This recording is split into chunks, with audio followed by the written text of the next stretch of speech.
Come ride with me today as we roll out onto Kilauea and the most recent lava flow that has displaced thousands of homeowners. So I went and visited the volcano the other day, and it's a lot closer than it appears when you're just riding around on a motorcycle. But if you look at it on a map, it's not that far away. It's the volcano. The fissures erupted just a few miles away from where I live now. I live up here in Hawaiian Paradise Park, a couple of miles from the cliffs, and I can ride down here and into Leilani Estates, which was a subdivision that lost about a third of its houses, and you can kind of see where these fissures just erupted right here and flowed down toward the sea. And this Google Maps doesn't really show you everything that you need to see, but this is basically the lava flow from back then. And I've been around a good part of this too. But the other day I went to the other flow that came from the other crater, which is known as Pu'u'o'o. A lot of people know the main crater up in the park, and that's what they think of when they see lava flowing, and the big lava lake that collapsed and created all this flow. So there was a big pot of lava underneath this crater, and when the crater collapsed, it had to go somewhere. All that hot lava had started coming out in the other crater down below, Pu'u'o'o, which has been erupting for quite some time. But all this big mess right here is what I explored the other day, and I rode down this road to see just this huge lava field, and people were starting to build houses back on this section right here. And I got down to about around this section here where the road was closed off. They had it gated off, and lots of new rules where you can't park, you can't explore the lava fields, because according to the mayor of Hawaii, it's private property, even though there's nothing out there but lava. It's just covered, nothing but lava, and a few plants growing in that place. But I want to show you that today. So here I am actually out on the lava flow, and that's the gate at the end of the road. And don't get confused by this road, because they cut this road. It looks like they cut it pretty much where the road used to be, but they had to come in here with some heavy equipment and scrape away a lot of this lava to be able to get in here. And that's what it looked like before. And I'm looking out towards the ocean, probably 300 or 400 yards to the ocean, looking back on the community that was either rebuilding from previous properties, or that may be completely new housing there. As you can see here, life finds a way, even in rocky surfaces like this. That's just rock, and the fact that there's plants growing in there just tells you that this island has had a long time to adapt to the barren nature of the rocks that probably took millions of years to be able to grow and stuff like this. The rules for the volcano and all this stuff is kind of weird. There's all kinds of no parking out here, no trespassing, private property, blah blah blah. And I would like to respect private property as much as I can, but that's actually the state saying you can't come in here, it's private property. Well, it's lava. There's nothing much left there, and I'm just really curious, and I want to see it. But I also want to show you all these houses that have been rebuilt over here, right in the middle of Lava Alley. It's just fascinating to me because, I guess you got to have somewhere to live, and if you own property, it's still their plots of land. So I would imagine either folks sold the property really cheap, or since they didn't have somewhere to go, they just popped up another house on top of it.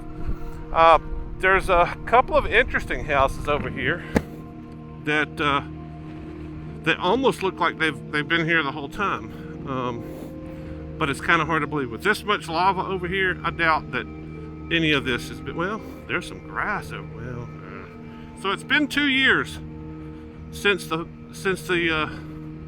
last eruption, and these kind of look like tiny homes that have just been put up on stilts. I mean, I could be wrong, but... And this one right there just looks like a deck. I'm not really sure what they're trying to do there, but maybe they're trying to build a house and they're just they're in the deck phase now and they're just keeping their cars there. I don't know. They've spilled a bunch of gravel in there so you can have a pad. And you know, if you think about it, I mean, this seems really odd to me, but I've been on the island long enough to know that if you want to build a house on the island, you're going to build on lava. And you know, the lava may be thousands of years old. It may be hundreds of years old. Like this flow right here, I think the last time it flowed like this, I've got to go back and do a little bit of research about Kilauea, but it's flowed it's erupted like this several times and flowed down into the ocean. And this is one of those places where it just flowed down into the ocean. And I can only imagine what the place looked like before the last flow, 2018. The Kilauea is still active. It's still bubbling up in the crater. The crater that's up the hill is still active.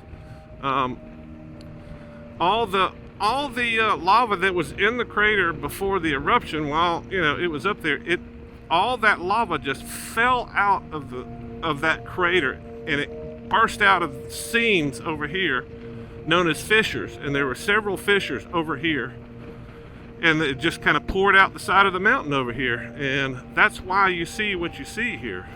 I'm going to get the drone up here in a little bit, hopefully, and show you a little bit more what's going on. But you can see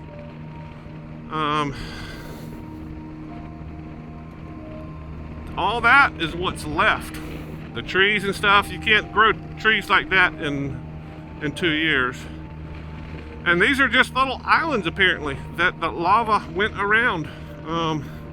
It's very interesting how lava flows. It's kind of like a river. It's going to seek the lowest point, and it's going to flow downhill. And when the lava hardens, the lava will flow around it. So it may start out with a thin river. When that cools off, that provides a river bank or a dike, or what do you call those? A levee. It's kind of like a levee. It narrows the channel. So anyway, it's very windy today, so I may not get the drone up, or if I do, I may not get it up very high, but I would love to get up on the ridge there. What's really fascinating is the houses that are actually left. That's fascinating to see that there are lots of houses out here that are still left. Kind of want to go down some of these roads, but I don't want to get in people's driveways and get them upset with me being a sightseer. I've always been fascinated with volcanoes, and this is the first chance I've had to experience an active volcano. Although you can't get very close to the volcano in the national park. They've closed off the visitor center, and a good part of the volcano has collapsed with the collapse of the magma chamber. When that magma chamber collapsed, all the earth around the crater collapsed. It's very interesting.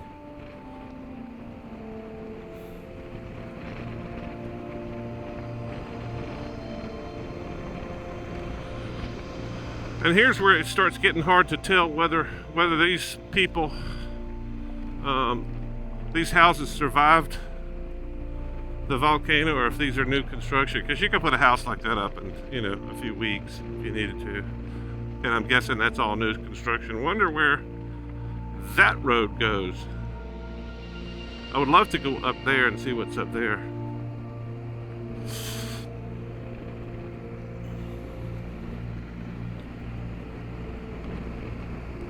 Now that looks like an older home to me. It's on high ground. Who knows? It may have survived.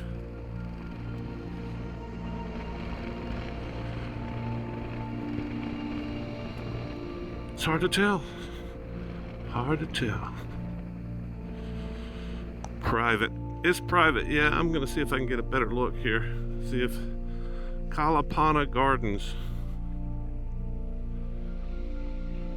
Yeah, this kind of looks like maybe this is a little bit of an island. So that could be an old home. Older home. And all these guys around here, those could be older homes too. Very interesting.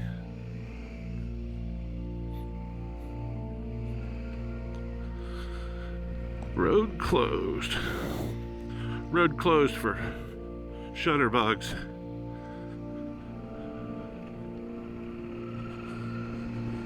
No, that one looks like an older home too. So it's kind of hard to figure out what's new and what's, yeah, no, that's new. That's a brand new pad, a brand new house.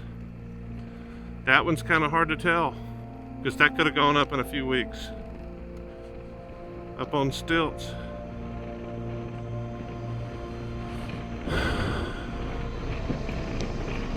Yeah, so I'm glad I came out here today. I wanted to explore some of the areas that I'd seen before, just never was able to get out on the flows.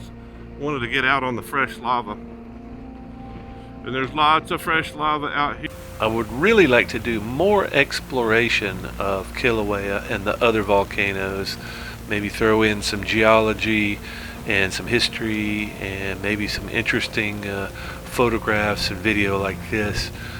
If you're interested, topics like this don't really get a lot of traction, but if you're interested in seeing more of the volcanoes on the island and learning more about them, leave a comment and I will do my best to put something interesting together. Otherwise, join me next time when I take you to one of the island's hidden, secluded, nude beaches and not show you any naked people.